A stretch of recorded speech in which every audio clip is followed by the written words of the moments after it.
Hi, folks. Welcome.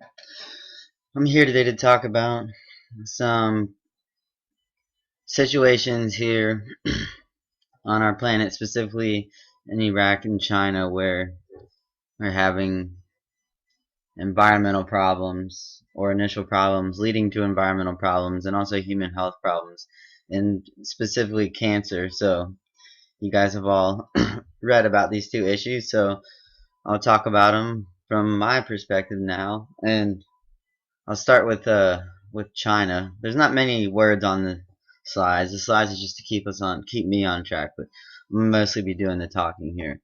So let's start with China. So China, as a developing or really more recently developed country, still hasn't, created the legislation and the infrastructure to regulate a lot of um, heavy polluting companies, chemical manufacturers. So there's not much regulation yet, as China's just recently developed, and so companies and polluting industries and chemical manufacturing industries, are able basically to pollute the environment still fairly easily in China, which creates a big problem. And specifically, we're going to talk about Xinglong in China, which is called a cancer village. There are many of these cancer villages in China, basically where chemical manufacturing companies, paper mills come in, and they're basically free reign polluting the water, the air, and the soil. So they're coming into these places pretty easily. They're poorer places where people don't really have enough resources and power to stand up to these heavy polluters, so they can't really do too much about it. So what's happening is we have chemical factories, paper mills setting up in these small towns, producing their product and discharging their effluent to the air, the soil, and the water with pretty much no regulation, zero regulation. So what we know that some of these chemical companies are producing chromium, and chromium, and particularly chromium 6, is a known carcinogen. The EPA listed it's a known carcinogen. Um, so we have a big problem here with companies dumping chromium out as their waste effluent in their waste effluent, and it's getting into the environment and causing public health problems. So exposure, chromium inhalation is the primary exposure route here, but chromium can also be ingested and absorbed through cuts or abrasions on your skin. So it's basically being discharged at these factories. People are inhaling it or ingesting it or absorbing it. And chromium is pretty nasty. It's pretty nasty stuff here. Chronic exposure, and this is from the EPA, but chronic exposure to high levels by inhalation or ingestion, and may produce effects on the liver, kidneys, gastrointestinal, immune systems, and possibly your blood. Um, and its major target is the respiratory tract, and it is connected with cancer. It's been connected with cancer in studies. So chromium's pretty nasty stuff. And particularly leading to lung cancer.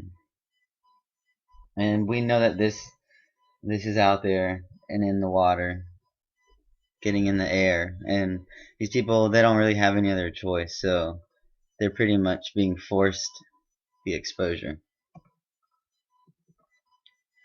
So after doing some research, in these villages, there's paper mills, there's other chemical manufacturing companies. I think there could be organochlorines out there too. A lot of organochlorines are known carcinogens.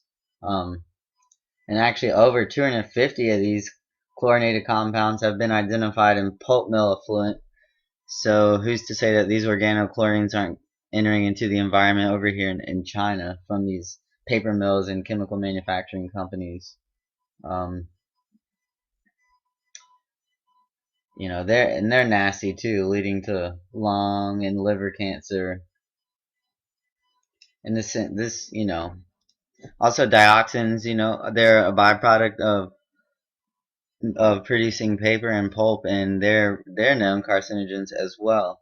And these are entering into the environment, and these exposure routes, again, inhalation, ingestion, absorption, they're really nasty things. A lot of the organochlorines are pesticides or herbicides, and these are very persistent in the environment. So they don't break down, they're lipophilic, so they have an affinity to fatty tissues, and so that leads to big problems there. They're staying in the environment. And a lot of these can also be mutagenic, teratogenic as well, not just carcinogenic, but they can have multiple effects. So one of my biggest concerns is the bioaccumulation that's happening here that will persist and continue to happen, indefinitely into the future. So it's not just the current and even the next generation. So what's happening is these chemicals are getting in the soil, in the water, and the air. And bioaccumulation kind of works like this. The animals at the bottom of the food chain absorb or ingest, somehow get these chemicals into their self, and what happens is the next organism up the line is going to be eating, multiple small little guys. So the instance here, you have the shrimp, eating the phytoplankton or the algae. So it's going to get all of those. Say it eats 10 plankton, it's going to get all those chemicals from the 10. And then the fish that eats the shrimp is going to get all the chemicals that were passed to the shrimp. But the fish, the cod, is going to eat more than one shrimp. And then and so forth and so on up to the top of the food chain. So my concern here is humans are really more at risk because of this process known as bioaccumulation, and the chemicals are just going to be concentrated in the people surrounding these chemical companies, and they're growing food in the soil, using the water, and they don't have any other choice. I mean, they have to drink the water, and some of this food is being put out, to markets, and other people not even in the villages are going to be eating this food. So, the bioaccumulation factor here is a real big problem. It's one of my biggest concerns. And so these cancers could eventually spread out of these villages if they have not already. So I'll talk briefly about Iraq. So during the Iraq War, the U.S. used basically depleted uranium in its proliferation of weapons for the Iraq War, and these uranium weapons are I believe they're more dense than lead, so they can penetrate through tanks and much more efficiently. So that's one of the reasons. And excuse me. Using these weapons also kind of spreads this uranium into the environment, which is gonna get the enemy. It's a double whammy: pierce the tank and then spread the toxin or the carcinogen. So this is a radioactive heavy metal that's the waste byproduct of uranium enrichment when producing weapons. And so this was used in the Iraq War when we were over there. And what's happening now after the Iraq War, where there's increased cancers and birth defects going on over there, basically because of this depleted uranium from the weapons. And this is going to be routes of exposure here again are, ingestion, absorption, inhalation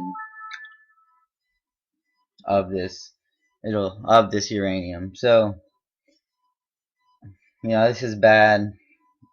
And this uranium has a half-life of 4.5 billion years. So it takes a long time for it to lose its effect, essentially. So this is persistent stuff here, and these effects are increased cancers. We're seeing huge amounts of birth effects, and mutations, basically lots of congenital malformation, which is essentially birth effects, and this is all happening within 10 decades after the war. So these are my sources.